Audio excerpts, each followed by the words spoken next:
Eh bien, le bonjour, mon nom c'est Benoît Voyer, heureux de vous savoir là. Jeanne Mance est à mes yeux une des plus grandes dames de l'histoire de la Nouvelle-France ou de l'histoire du fait français en Amérique. Jeanne Mance est née à Langres, en France, le 12 novembre 1606.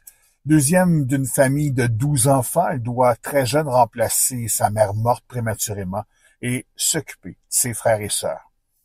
Très jeune, elle veut donner sa vie à Dieu et ressent un appel missionnaire pour les colonies d'Amérique, particulièrement pour la région du Canada.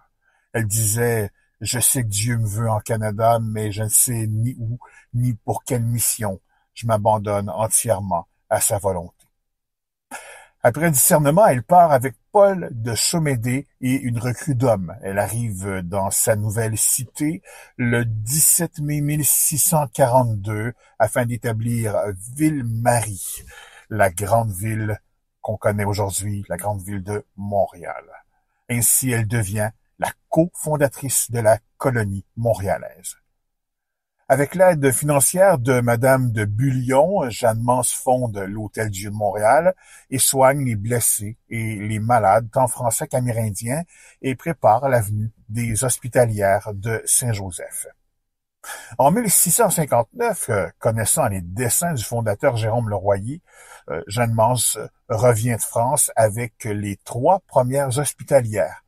Alors commence l'histoire de la grande collaboration entre les hospitalières de Saint-Joseph et Jeanne Mance, qui restera laïque. On a bien essayé de faire une sœur avec elle, mais elle ne voulait pas, elle voulait demeurer laïque et célibataire jusqu'à sa mort qui surviendra le 18 juin 1673.